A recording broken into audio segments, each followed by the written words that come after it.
मुझे नहीं पता था कि मेरी किस्मत मुझे किस मोड़ पर लेकर आ जाएगी। शायद बचपन से ही मेरी किस्मत खराब निकली। तभी जवान होने के बाद भी मुझे सिर्फ ठोकरें ही मिली। मैं एक मामूली सा लड़का था।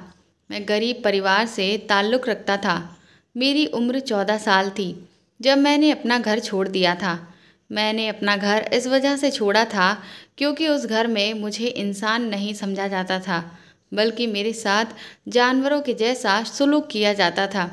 बचपन से लेकर अब तक मैंने अपने माता पिता का प्यार नहीं पाया था। मेरे माता पिता मुझे बचपन में ही छोड़कर चले गए थे। मेरे 3 भाई थे, जबकि मेरे पिताजी के छोटे भाई यानी मेरे चाचा, उनके पास कोई औलाद नहीं थी। मेरे माता पिता ने मुझे मेरे चाचा चाची के हवाले कर दिया और वह लोग दूसरे शहर चले गए। मेरे चाचा चाची ने मुझे अपनी औलाद बनाकर पाला, लेकिन जब मैं 5 साल का हुआ तो एक ऐसी खबर सुनने को मिली जिसको सुनकर चाचा चाची के पैर ज़मीन पर नहीं थे। उनके घर अपनी सगी औलाद आने वाली थी। तभी से ही उन्होंने मुझे प्यार करना कम कर दिया और जब उनकी अपनी औलाद हो गई तो उन्होंने मुझे घर में रखे किसी कबाड़ के सामान की तरह इस्तेमाल करना शुरू कर दिया। मेरी चाची मुझ पर बहुत जुल्म किया करती थी। अपनी औलाद हो जाने के बाद उन्होंने मेरे साथ गलत रवैया पेश करना शुरू कर दिया था। उनका व्यवहार मेरे साथ अच्छा नहीं रहता था। उन्होंने मुझसे छोटी उम्र से ही घर के सारे काम करवाए। हालांकि मैं लड़का था, लेकिन तब भी वह मुझसे नौकरों की तरह इस्तेमाल करती थी। मैं उस घर में नौकरों की तरह रहता था। जब मैं 14 साल का हुआ तो मैं इन सब बातों से तंग आ चुका था और अब चाहता था कि ये घर छोड़कर मैं कहीं दूर चला जाऊं। चाचा चाची भी यही चाहते थे कि अब ये किसी तरह से अपने सगे माँ बाप के पास चला जाए, लेकिन मेरे सगे माँ बाप वो तो मुझे अपनाने के लिए तैयार ही नहीं थे। मेरे चाचा को लगता था कि अगर मैंने इसको पाल पोस कर जवान कर दिया तो बड़ा होने के बाद ये भी मेरी जायदाद में मुझसे हिस्सा मांगेगा, क्योंकि अब सारी दौलत मेरी अपनी औलाद की ही होनी चाहिए। इसीलिए उन्होंने भी मुझ पर रहम नहीं खाया और वह भी चाहते थे कि मैं इस घर से निकलकर कहीं दूर चला जाऊं। अब उनके घर में मेरे लिए कोई जगह नहीं बची थी। इसीलिए एक दिन मैंने ठान लिया कि मैं ये घर छोड़कर चला जाऊंगा। मैं पढ़ा लिखा भी नहीं था, इसलिए मैं दूसरे बच्चों को स्कूल पढ़ते जाता हुआ देखता था तो मेरा दिल भी चाहता था कि काश मैं भी स्कूल जाऊं और पढ़ लिख कर कामयाब बनूं। लेकिन मेरी किस्मत में ऐसा कुछ भी नहीं था। मेरे चाचा भी चाची के कहने में आकर मुझ पर हाथ उठा दिया करते थे। उस घर में मेरे साथ बहुत जुल्म होते थे। वहाँ पर मेरे साथ नौकरों के जैसा सुलूक किया जाता था। एक दिन मैं खाली हाथ उस घर को छोड़कर स्टेशन की तरफ चला गया और ट्रेन आने का इंतज़ार करने लगा। फिर कब मैं ट्रेन में सफ़र करने लगा मुझे कुछ पता ही नहीं चला। जब टीटी ने मुझसे टिकट मांगा तो मैं उसे क्या देता। जब टिकट खरीदा होता तब तो देता। मैं तो बस ऐसे ही ट्रेन में बैठ गया था। पता नहीं मेरी मंजिल क्या थी और मैं कहाँ जा रहा था। मैं अपने पास बैठे हुए आदमी के कंधे पर अपना सर छुपाने लगा। उस आदमी की उम्र लगभग 55 साल से ज़्यादा थी। अपने पैरों में छुपा हुआ देखकर वह मुझसे पूछने लगा, अरे लड़के, कहाँ जा रहा है और कहाँ छुप रहा है। तभी मैंने उस आदमी को अपनी सारी कहानी सुना दी।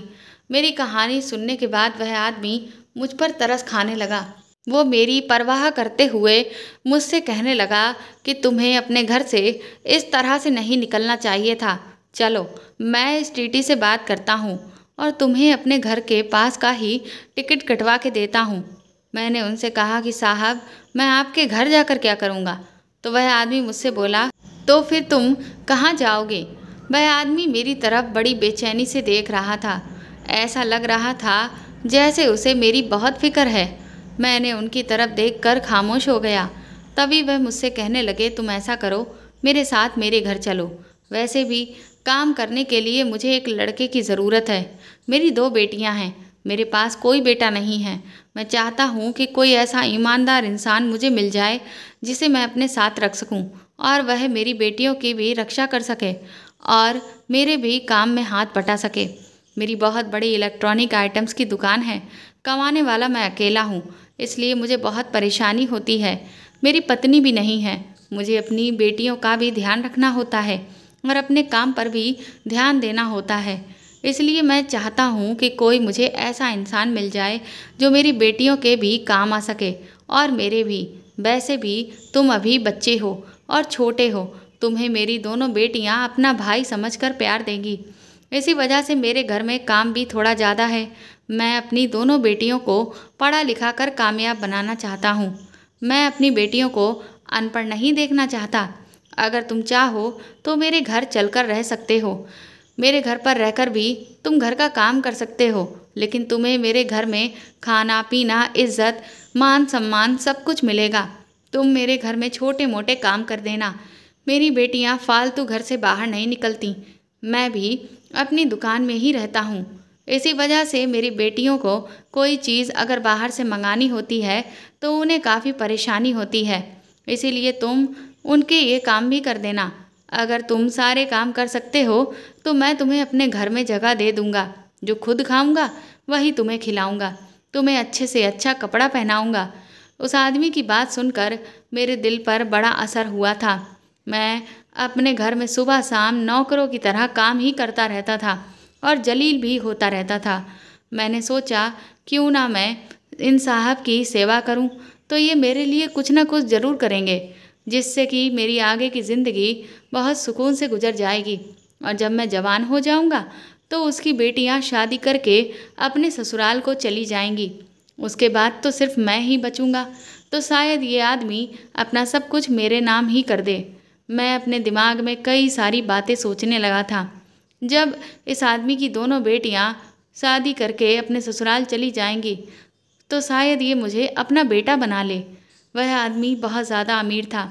इसी वजह से मैं लालच में आ गया कि मैं इसी के घर जाकर रहूँगा, और वह आदमी मुझे अपने साथ लेकर अपने घर चला गया। शाम के 5 बज रहे थे जब हम लोग घर के अंदर एंटर हुए। जैसे ही हम घर के अंदर गए, मैंने देखा कि उस आदमी की दोनों जवान और खूबसूरत लड़कियां उसके इर्द गिर्द खड़ी हुई थीं। पापा पापा करती हुई वह उसकी जेबों की तलाशी ले रही थीं। मैं उन दोनों को देख रहा था। दोनों बहुत ही ज़्यादा खूबसूरत थीं और वह भी मुझसे बड़ी हैरानी से देख रही थीं। उनमें से एक लड़की अपने पापा से कहने लगी, पापा ये अपने साथ आप किसको लेकर आए हो? बेटा नहीं हुआ तो क्या बाहर से लड़का ला कर घर में रख दोगे? तभी उन साहब ने जवाब दिया कि मैं इस लड़के को तुम लोगों की मदद के लिए लेकर आया हूँ। तुम लोगों की पढ़ाई में कोई परेशानी ना पड़े। मैं चाहता हूँ कि तुम दोनों अपने पैरों पर खड़ी हो जाओ। उस आदमी की बातों में अपनी बेटियों के लिए बेपनाह मोहब्बत थी। उस दिन के बाद से मैं वहाँ पर काम करने लगा। साहब ने मुझे रहने के लिए छोटा सा रूम दिया हुआ था। मैं उसी रूम में रहता था और वहीं पर सोता था। बड़ी बेटी की उम्र 24 साल थी। वह हमेशा मेरे साथ बातें करती रहती थी। उसका नाम नंदिनी था। नंदिनी बेबी कहती थी कि मुझे पढ़ाई करने का शौक़ नहीं है, हमारे पापा हमें ज़बरदस्ती पढ़ाते हैं। मैं उसकी बातें सुनकर हैरान होता था। मुझे तो लड़का होकर भी पढ़ाया नहीं गया था। उन्हें लड़कियों का पिता उन्हें लड़की होने के बावजूद पढ़ा लिखा रहा था, मगर ये लड़कियां पढ़ने के काबिल ही नहीं थीं। ये हर वक्त बस मोबाइल या टीवी में ही ध्यान लगाए रहती थीं या फिर एक दूसरे के साथ हंसी मजाक करती रहती थीं। मुझे वहाँ पर काम करते हुए 2 साल हो गए थे और अब मेरी उम्र 16 साल हो गई थी। एक रात जब मैं अपने रूम में सो रहा था, तभी मुझे अपने कमरे के दरवाजे पर हल्की हल्की सी दस्तक महसूस हुई। मैंने आंखें मलते हुए जब उठा तो मुझे बहुत तेज़ नींद आ रही थी, और जैसे ही मैंने दरवाज़ा खोला तो सामने का मंजर देखकर मैं हैरान हो गया था। मेरे सामने नंदिनी बेबी खड़ी हुई थी। रात के इस टाइम इतना तैयार होकर पता नहीं वह कहाँ जा रही थी। मैंने उन्हें बड़ी अजीब नज़रों से देखा, लेकिन फिर उनकी बातचीत और चाल ढाल से ऐसा लग रहा था कि वह कहीं जा नहीं रही हैं, बल्कि मेरे कमरे में ही आ रही हैं। मैंने उन्हें रोककर पूछा, नंदिनी बेबी आप रात को इस टाइम मेरे कमरे में क्यों आ रही हैं? तो इस पर वो मुझसे कहने लगी, मुझे तुम्हारे कमरे में एक काम है, इसीलिए तुम इस कमरे से चले जाओ। इतना कहकर उन्होंने दरवाज़ा झट से खोला और मेरे कमरे में दाखिल हो गईं। मजबूरी में मुझे अपने कमरे से निकलना पड़ा था कि मैं कहाँ जाऊँ। मैंने उनसे धीरे से पूछा तो वह मुझसे कहने लगी, इस बात की फ़िक्र मत करो, नीचे हॉल में मैंने सोफ़े पर तुम्हारे लिए ब्लैंकेट रखा हुआ है, तुम जाओ और वह ओढ़कर सो जाना। मैं सुबह के 5 बजे तुम्हें जगा दूंगी, फिर तुम वापस अपने कमरे में आकर सो जाना। मैं कौन सा तुम्हारे कमरे में चोरी करने आई हूँ। उनकी बात सुनकर मुझे बहुत हैरानी हुई, लेकिन मैं अपनी आंखें मलता हुआ हॉल में आकर बैठ गया। मैंने देखा कि सोफ़े पर वाकई एक ब्लैंकेट पड़ा हुआ था। उन्होंने पहले ही मेरे सोने का बंदोबस्त कर दिया था। मैं तो वैसे भी दुबला पतला सा था। आराम से सोफ़े पर आ गया और ब्लैंकेट ओढ़कर सो गया। मुझे ठंड भी महसूस नहीं हो रही थी। तब मुझे गहरी नींद आ गई। मुझे कुछ पता ही नहीं चला। जब सुबह मेरी आँख खुली तो सुबह के 5 नहीं बल्कि सुबह के 8 बज रहे थे। आँख खोलकर मैंने जब सामने देखा तो मेरे सामने साहब खड़े हुए थे। वह मुझसे कहने लगे, तुम यहाँ क्यों सो रहे हो? मैंने तुझसे कितनी बार कहा है कि तू अपने कमरे में ही रहा कर, और ये लड़कियों वाला घर है बेटा। माना कि तुम अभी छोटे हो, लेकिन तुम्हारी आदतें इस तरह की नहीं होनी चाहिए कि मेरी बेटियों को कोई भी तकलीफ़ हो। जाओ, तुम अपने कमरे में जाओ, और हाँ, आइंदा शाम होने के बाद अपने कमरे से बाहर मत निकलना। सारे काम शाम होने से पहले ही निपटा दिया करो। साहब की बात सुनकर मैं घबरा गया था। नंदिनी बेबी वाली बात मेरे दिमाग से निकल गई थी। मैं खुद को शर्मिंदा महसूस करता हुआ वापस अपने कमरे में आ गया। सुबह का काम शुरू होने में अभी 2 घंटे बाकी थे, मगर जैसे ही मैं कमरे में आया मैंने देखा कि मेरे कमरे में एक अजीब ही हाल था। मेरे कमरे में खाने पीने की चीज़ों के खाली रैपर पड़े हुए थे। लगता था कि मेरे कमरे में कोई पार्टी की गई है। मगर फिर मेरी नज़र नीचे कांच की चूड़ियों पर पड़ी तो मैं हैरान हो गया था। नंदिनी बेबी यहाँ खाने पीने आई थीं या फिर कुछ और? इतनी ज़्यादा सजावट मेरे कमरे में करने की क्या ज़रूरत थी? मैं हैरान होकर इधर उधर देख रहा था कि मुझे दूसरे कमरे से एक लड़की के चीखने चिल्लाने की आवाज़ें आने लगीं। वो आवाज़ें सुनकर जैसे ही मैं कमरे से बाहर गया तो मैंने देखा कि यह आवाज़ तो नंदिनी बेबी के कमरे से आ रही थी। उनके दर्द से चिल्लाने की आवाज़ सुनकर जैसे ही मैं उनके कमरे में गया तो चिल्लाने की आवाज़ें आना बंद हो गईं। साहब जो पहले अपनी बेटी पर चिल्ला रहे थे और उनकी बेटी उन पर चिल्ला रही थी, वह दोनों ही एकदम से खामोश हो गए और साहब मुझसे कहने लगे, तुम यहाँ क्यों आए हो? मैंने तुम्हें यहाँ बुलाया तो नहीं, तो फिर तुम यहाँ क्या करने आए हो? साहब कुछ गुस्से में लग रहे थे और मुझे खूंखार नज़रों से देख रहे थे। मजबूरन मैं कमरे से बाहर आ गया। बाहर आते ही दोबारा से चीखना चिल्लाना शुरू हो गया। नंदिनी बेबी चिल्ला रही थी, पापा मेरे बाल छोड़ दो, मुझे दर्द हो रहा है, ऐसा मत करो, मुझ पर रहम करो। चिल्लाती हुई नंदिनी बेबी की आवाज़ सुनकर मुझे डर लग रहा था। न जाने ये सब कुछ क्या हो रहा था। मैं अपने दिल में सोचने लगा, मैंने तो कोई कसूर नहीं किया है, ना जाने क्या हो गया है। मैं अपने कमरे में आकर बैठ गया था क्योंकि साहब ने मुझे अब तक कोई काम नहीं दिया था। फिर साहब दुकान की चाबी लेकर दुकान पर चले गए। मैं नहीं जानता था कि आज रात को ऐसा क्या हुआ था जिसकी वजह से साहब इतना गुस्सा कर रहे थे। सारा दिन गुजर गया और रात होने में कुछ वक्त ही बाकी था तो नंदिनी बेबी मेरे कमरे में आईं। उनकी आंखें सूज गई थीं। वह मुझसे कहने लगीं, सुनो अजय, मुझे तुमसे एक बात करनी है। मैं उठकर खड़ा हो गया और उनसे पूछा कि क्या हुआ, बताइए। मेरी बात सुनकर वह बैठ गई थीं और मेरे सामने रोने लगीं। उन्होंने रोते हुए मुझे बताया कि मैं तुम्हें क्या बताऊं अजय, मेरे पिता हमें इंसान नहीं जानवर समझते हैं। उनका कहना है कि पढ़ाई लिखाई करो और अपना नाम बनाओ। वह पहले से ही बहुत बड़े लालची इंसान हैं। वह अपनी बेटियों की कमाई खाना चाहते हैं। वह चाहते हैं कि मैं नौकरी करूं और अपनी कमाई लाकर अपने पिता के हाथ पर रख दूं। लेकिन अब जबकि मेरी उम्र काफ़ी हो गई है, इसीलिए मैं शादी करना चाहती हूँ। शादी करना मेरा हक है। मैं एक लड़के से बहुत प्यार करती हूँ और उसी से शादी करना चाहती हूँ। कल रात वह लड़का मुझसे मिलने के लिए यहाँ आया था, जिस पर वह गुस्से से लाल पीले हो गए। उस वक्त तो उन्होंने कुछ नहीं कहा, लेकिन बाद में जब शक हो गया और मुझे इतना पीटा, इतना मारा कि मेरा दिल चाहा कि मैं अपनी जान ले लूँ। क्या तुम मेरी मदद करोगे? अजय नंदिनी बेबी की बात सुनकर मेरे तो जैसे होश ही उड़ गए थे। मैंने सोचा कि इनके पिता इतने अच्छे हैं और लड़कियों को अपने पिता की कोई अहमियत ही नहीं। रात हुई तो नंदिनी बेबी ने गलत कदम उठाने का फैसला कर लिया था। अगले दिन ही रात को वह मुझसे कहने लगी कि बस तुम ऐसा करना, चोर चोर का शोर मचा देना। जिस टाइम मैं घर से निकलने की कोशिश करूँगी तो तुम गमला उठाकर सामने मारना और कहना कि तुमने एक चोर को देखा था। बाद की बाद में देखी जाएगी। नंदिनी बेबी ने मुझसे ये वादा इसीलिए लिया था कि अगर मैंने उनका साथ नहीं दिया तो अपने पिता से कहकर वो मुझे ही पिटवा देंगी। और वैसे भी मुझे कोई बड़ा काम तो नहीं करना था, बस मुझे एक गमला ही तो उठाकर सामने मारना था। मैंने यही किया, मगर बदकिस्मती से जब मैंने गमला उठाकर सामने दीवार में मारा तो सामने से साहब आ रहे थे। मुझे नहीं पता था कि नंदिनी बेबी अपने ही पिता की दुश्मन बनी थी। मैंने जैसे ही वह गमला मारा तो साहब के सर पर लगा और साहब ज़मीन पर गिर गए। वह बुरी तरह से तड़पने लगे तो मुझे बहुत पछतावा हुआ कि ये मैंने क्या कर दिया।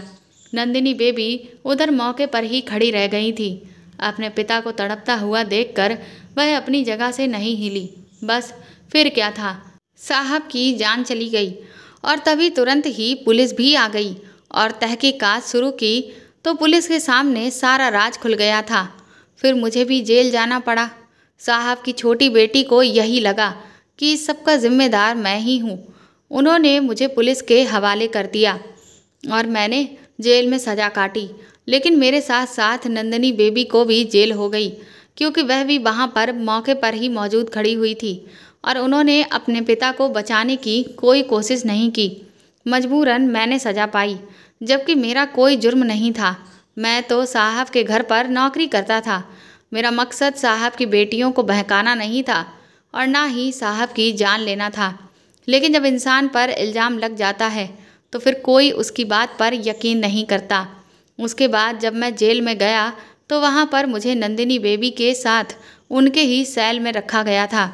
जेल में इंटरव्यू करने के लिए एक लड़का आया।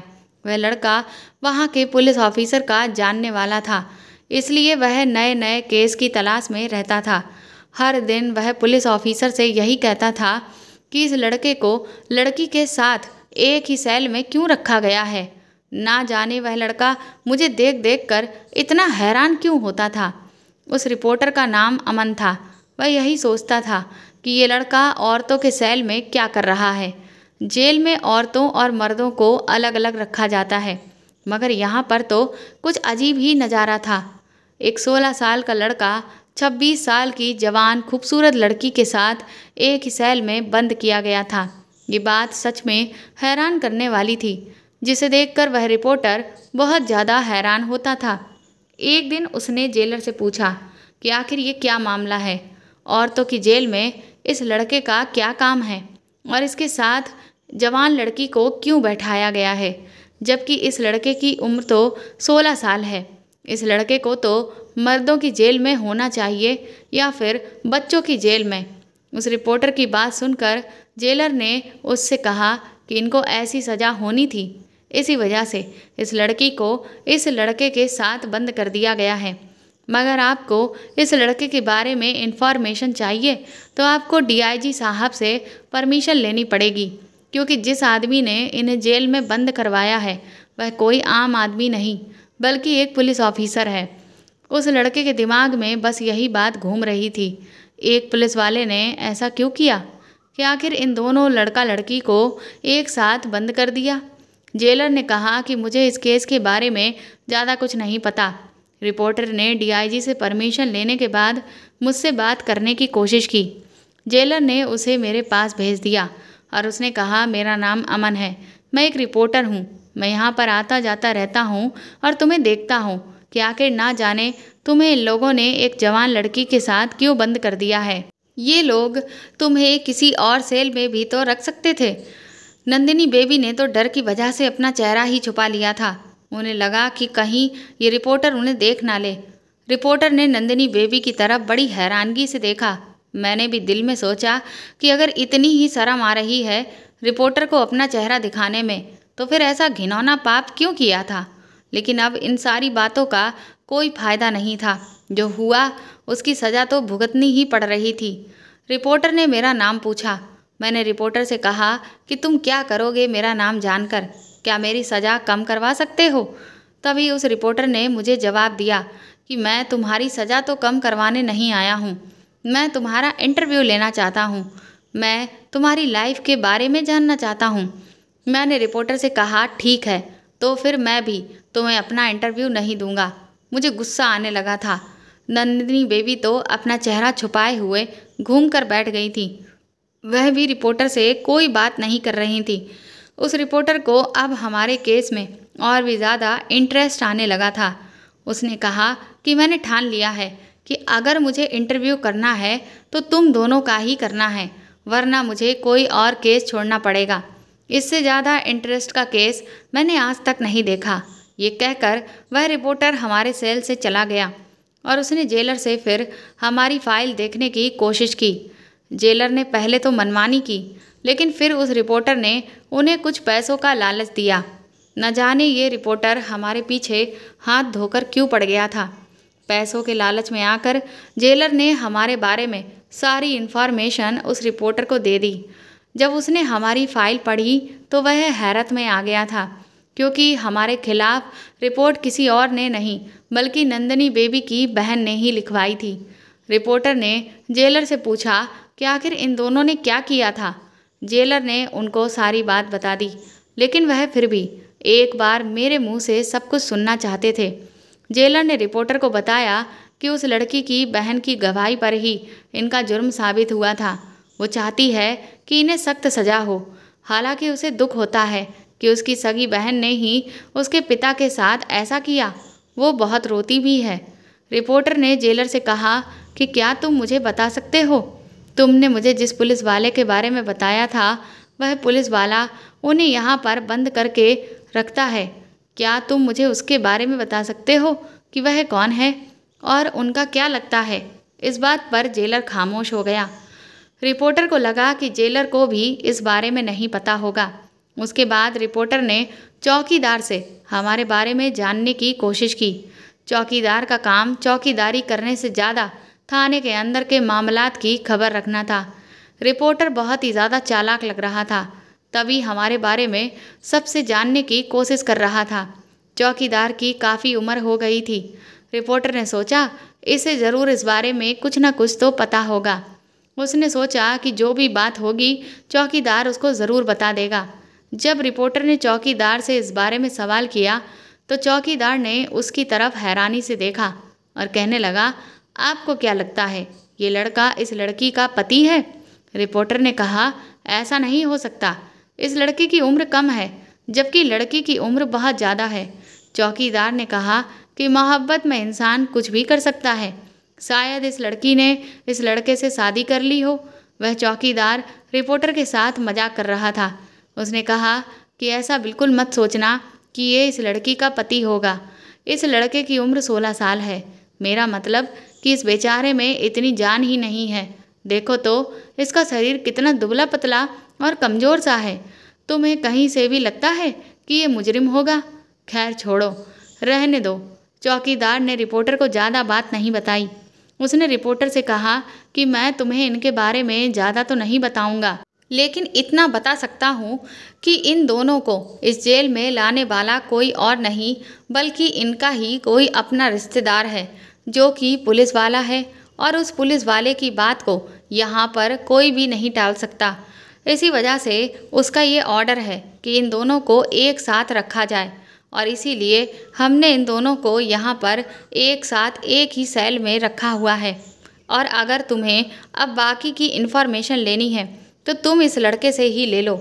ये लड़का बहुत चालाक है, इसकी आंखें आगे पीछे घूमती रहती हैं। ये इस केस के बारे में सब कुछ जानता है। तुम मुझसे इस केस का इंटरव्यू लेने के लिए थोड़े से पैसे दे दो और यहाँ से इसे बाहर लेकर चले जाओ। वहाँ जाकर इसका इंटरव्यू ले लेना।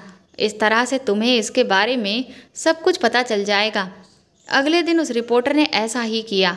रिपोर्टर को लगा कि अगर जेल में रहते हुए वो मुझसे कुछ उगलवा नहीं पाया तो सब मेहनत बेकार।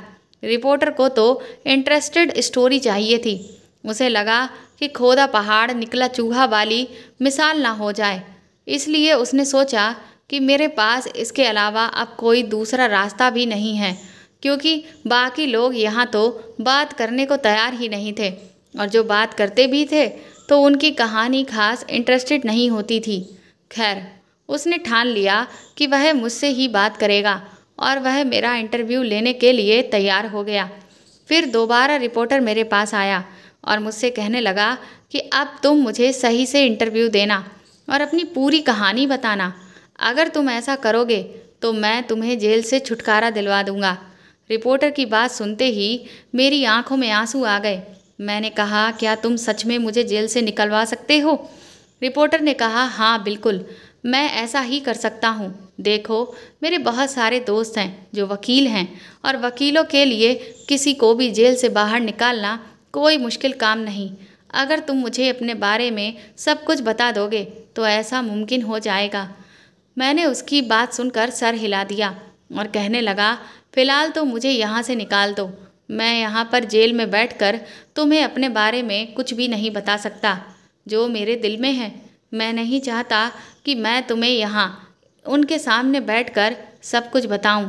मैं शर्मिंदा होना नहीं चाहता। ये मेरी बड़ी हैं और मैं उनकी बहुत इज्जत करता हूँ। मेरी ये बात सुनकर रिपोर्टर हैरान हो गया था, और मेरे बाहर जाने पर नंदिनी बेबी को भी कोई ऐतराज़ नहीं था।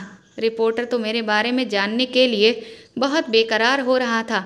आखिर उसे ये खबर मीडिया में फैलाने के बाद अपने आप को मशहूर जो करना था, वह अपनी कमाई का जरिया देख रहा था, और मैं चाहता था कि मैं किसी भी तरह से इस जेल से बाहर निकल जाऊं। नंदिनी बेबी तो अपने आप को बहुत ज़्यादा अनकंफर्टेबल महसूस कर रही थी। ये बात रिपोर्टर भी देख रहा था, और उसे ऐसा लग रहा था जैसे एक लड़के की मौजूदगी में ये कुछ ज़्यादा ही अनकंफर्टेबल महसूस कर रही है, जबकि मेरी और उनकी उम्र में काफ़ी अंतर था। रिपोर्टर ने चौकीदार को कुछ पैसे दिए और जैसे तैसे मुझे जेल से बाहर निकलवा कर लेकर आ गया। रिपोर्टर ने चौकीदार से कहा कि वह मुझे 24 घंटे के लिए बाहर लेकर जा रहा है। 24 घंटे के बाद वह खुद वहाँ मुझे जेल में छोड़ जाएगा। जमानत के तौर पर रिपोर्टर ने अपने सारे आईडी कार्ड चौकीदार के हवाले कर दिए थे। आखिर रिपोर्टर को मुझे ले जाने की परमिशन मिल गई थी। इसी तरह से चौकीदार की जेब भी भर गई और रिपोर्टर का भी काम हो गया था। बाहर आने के बाद माहौल खुशगवार हो गया था। ऐसा लग रहा था जैसे बाहर की हवा मुझे छूकर गुजर रही है। मैं बहुत ज़्यादा खुश था। आखिर मैं पूरे 8 महीने के बाद बाहर का माहौल देख रहा था। बहुत ही दिनों के बाद ठंडी हवा खाने को मिली थी। मैंने रिपोर्टर से कहा, तुम मेरे लिए कोई फरिश्ता बनकर आए हो। फिर रिपोर्टर ने मुझसे पूछा कि तुम्हारी उम्र क्या है। मैंने कहा, मैं 17 साल का होने वाला हूँ, लेकिन जब मैं यहाँ पर नौकरी करने के लिए आया था तो मैं 14 साल का था। रिपोर्टर ने कहा, अच्छा, तुम बहुत कम उम्र के लगते हो। मैंने रिपोर्टर से कहा, हाँ, मैं इसीलिए और भी ज़्यादा कम उम्र का लगता हूँ क्योंकि मुझे यहाँ पर कुछ खाने पीने को नहीं मिलता। अगर मैं अपनी सेहत का ख्याल रखता तो काफ़ी हेल्दी होता, लेकिन बचपन से लेकर आज तक मुझे कभी भी और कहीं भी सुकून नहीं मिल पाया। ना जाने मेरी किस्मत कहाँ जाकर रुकेगी। मेरे नसीब में तो सिर्फ जुल्म ही जुल्म लिखे हुए हैं। ये बात सुनकर रिपोर्टर खामोश हो गया और कुछ देर के बाद कहने लगा, अच्छा, तुम मुझे अपने बारे में बताओ। तुम मुझे कहाँ जाकर ये कहानी बताना पसंद करोगे? मैंने रिपोर्टर से कहा, तुम मेरे साथ आओ, मैं तुम्हें बताता हूँ कि मैं कहाँ जाऊँगा। यहाँ तो मेरी ज़ुबान ही नहीं खुलेगी। इतना कहकर मैं उसे एक वीरान रास्ते की तरफ ले गया। फिर मैंने ज़मीन में मिट्टी खोदना शुरू कर दिया। अब रिपोर्टर मुझे देखकर हैरान हो गया था और वह मुझसे कहने लगा, तुम ये क्या कर रहे हो? मैंने कहा, अगर आप मेरी कहानी सुनना चाहते हो तो चुपचाप खड़े रहो और मैं जो कर रहा हूँ वह मुझे करने दो। इतना कहकर मैंने दोबारा से मिट्टी को खोदना शुरू कर दिया और वह रिपोर्टर मुझे गौर से देख रहा था। काफ़ी टाइम तक मिट्टी खोदने के बाद मुझे उस मिट्टी के अंदर हाथ डालने पर एक चाबी मिली जिसकी आवाज़ छन छन करके निकल रही थी। रिपोर्टर ने बड़ी हैरानी से मेरी तरफ देखा तो मेरे हाथ में चाबी का गुच्छा लहरा रहा था। तभी रिपोर्टर ने मुझसे सवाल किया, आखिर ये क्या है? मैंने कहा, ये चाबियों का गुच्छा है और ये मेरे साहब के घर की चाबियां हैं। मैंने अपने साहब के साथ कभी बेवफाई नहीं की। मैं तुम्हें अपने साथ अपने मालिक के घर लेकर चलता हूँ। वहीं बैठकर हम आपस में बातें करेंगे। वहाँ पर मैं तुम्हें चाय बनाकर पिलाऊंगा और साथ साथ कहानी भी सुना दूंगा। तुम्हें तो पता है कि मेरी कहानी काफ़ी लंबी भी हो सकती है। ये कहानी सुनते हुए तुम्हें बहुत कुछ लिखना भी पड़ जाए। रिपोर्टर ने मुझ पर भरोसा किया और मेरे साथ साहब के घर तक चलने लगा। उसने मुझसे कहा, तुम्हारी बातों से ऐसा नहीं लगता कि तुम बच्चे हो। ऐसा लगता है जैसे तुम कोई 40 साल के समझदार इंसान हो।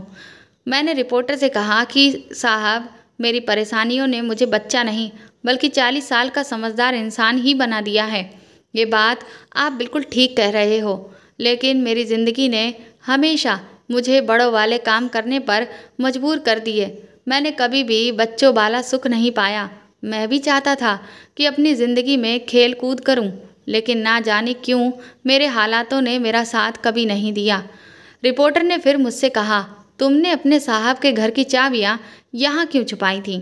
पहले तो मैंने एक ठंडी सांस भरी और फिर कहने लगा, नंदिनी बेबी ने मुझसे कहा था कि चाबी यहीं पर दबा देना। अगर कभी हम जेल से निकले तो अपने घर आने के लिए हमें किसी से चाबी मांगनी नहीं पड़ेगी, हम यहीं से निकाल लेंगे। रिपोर्टर को इस बात पर बहुत हैरत हुई थी। तो रिपोर्टर ने मुझसे कहा कि जेल जाने से पहले लोग ऐसी बातें तो नहीं सोचते, मगर हैरत की बात तो ये थी कि तुम दोनों जेल में बहुत आराम से रह रहे थे। तुम दोनों को वहाँ से निकलने की कोई चाहत ही नहीं थी। मैंने रिपोर्टर की इस बात पर कोई जवाब नहीं दिया और हम साहब के घर तक पहुँच चुके थे। मैंने चाबियों के गुच्छे से चाबी निकाली और घर का दरवाज़ा खोलने के लिए जैसे ही मैंने दरवाजे की तरफ हाथ बढ़ाया, तभी मेरी नज़र दरवाजे पर गई, जिसका ताला खुला हुआ था। मैं ये देखकर हैरान रह गया कि ये दरवाजे का ताला खुला कैसे है, क्योंकि मुझे तो यही पता था कि साहब की छोटी बेटी अपनी बुआ के घर चली गई है और अब वह वहीं पर रहकर अपनी आगे की पढ़ाई कर रही है और इस घर में अब कोई नहीं रहता। मैं हैरानी से रिपोर्टर की तरफ देखने लगा और रिपोर्टर भी मुझे नज़रें फाड़े देख रहा था। वह मुझसे कहने लगा कि यहाँ पर तो दरवाज़ा खुला हुआ है, फिर तुमने बेकार ही इतनी मेहनत करके ज़मीन से इन चाबियों को क्यों निकाला? मैंने उसे चुप रहने का इशारा किया, क्योंकि अब मुझे किसी बड़ी गड़बड़ का अंदेशा लग रहा था। मैंने बहुत धीरे से दरवाज़ा खोला। मुझे अंदर चोरी चिपके जाते हुए देखकर वह रिपोर्टर भी समझ गया कि ज़रूर कोई बात है, इसीलिए वह भी दबे पांव मेरे पीछे ही चलने लगा। अभी हम दोनों कुछ दूर आगे बढ़े ही थे कि तभी हमें अंदर के एक कमरे से एक लड़की के ज़ोर ज़ोर से हंसने खिलखिलाने की आवाज़ें आने रही थीं। वह आवाज़ मुझे जानी पहचानी लगी। वह आवाज़ मेरे साहब की छोटी बेटी की थी। मैंने उनकी बेटी के साथ एक लड़के को भी बैठे हुए देखा और वह दोनों बहुत खुश हो रहे थे, लेकिन वह इतना खुश क्यों हो रहे थे मुझे समझ नहीं आ रहा था। मैंने उन्हें जैसे ही वहाँ देखा, मैं बुरी तरह से डर गया। मुझे लगा कि अगर मेरे यहाँ पर आने की भनक साहब की छोटी बेटी को लग गई तो फिर बहुत बड़ा हंगामा खड़ा हो जाएगा। इसीलिए मैं जैसे ही रिपोर्टर का हाथ पकड़कर धीरे से वहाँ से जाने लगा, तभी मैंने कुछ ऐसा सुना जिसकी वजह से मेरे कदम ठिठक गए। छोटी बेबी के साथ में जो लड़का था वह दरअसल उनका प्रेमी था। वह लोग अपनी तारीफ़ों के पुल बांधते हुए कहने लगे कि वे लोग कितने बड़े बेवकूफ़ थे, जिन्हें इस बात का ज़रा सा भी अंदाज़ा नहीं हुआ कि हम उनके साथ कितनी बड़ी चाल चल रहे हैं। छोटी बेबी कहने लगी कि नंदिनी दीदी तो बिल्कुल ही पागल निकली। उसको तो अब तक यही लग रहा था कि तुम उससे सच्चा प्यार करते हो, जबकि उसे नहीं पता था कि तुम तो मुझसे सच्चा प्यार करते हो। तभी वह लड़का कहने लगा कि लेकिन सपना, तुम्हारे दिमाग की दाद देनी होगी यार। तुमने तो एक तीर से दो निशाने कर लिए। अगर तुमने मुझे ये आइडिया नहीं दिया होता कि मैं नंदिनी के साथ प्यार का झूठा नाटक करता रहूं और फिर उसे इस कदर अपनी बातों में फंसा लूं कि वह अपने पिता से छुटकारा पाने के लिए किसी भी हद तक चली जाए, तो आज हम दोनों इस पूरी जायदाद के अकेले मालिक किसी भी कीमत पर नहीं बन पाते। इस पर सपना बेबी कहने लगी, मानते हो ना कि मैं कितना शातिर दिमाग रखती हूँ। मुझे जब ये पता चला कि नंदिनी दीदी तुम्हारे पीछे पड़ी हुई है, तब तो मुझे बहुत गुस्सा आया था, लेकिन फिर मैंने अपने गुस्से को शांत किया और ठंडे दिमाग से सोचा। तब मेरे दिमाग में आइडिया आया कि अगर मैं खुद से पापा के सामने तुम्हारा और मेरे रिश्ते की बात करूंगी तो वह इस जन्म में तो कभी नहीं मानने वाले। इसीलिए सबसे बड़ा कांटा हम दोनों के बीच में तो हमारे पापा ही थे, और जो दूसरा हमारे बीच में कांटा था वह थी नंदिनी दीदी। मुझे हमेशा से इस बात का डर रहता था कि मेरे पापा मेरी बड़ी बहन को ज़्यादा चाहते हैं तो कहीं वह उन्हें सारी जायदाद ना दे दें। इसीलिए मैंने फिर ये प्लान बनाया कि तुम उन्हें इस बात का यकीन दिला दो कि तुम उनसे जल्द से जल्द शादी करना चाहते हो। और इसीलिए उस रात जब तुम दीदी से मिलने आए तो मैंने जानबूझकर पापा के सामने तुम दोनों की सारी सच्चाई खोल दी, ताकि पापा नंदिनी दीदी को इतना मारे कि वह उनसे इस हद तक नाराज़ हो जाएं कि उनकी जान लेने पर भी आमदा हो जाएं। और फिर ठीक वैसा ही हुआ।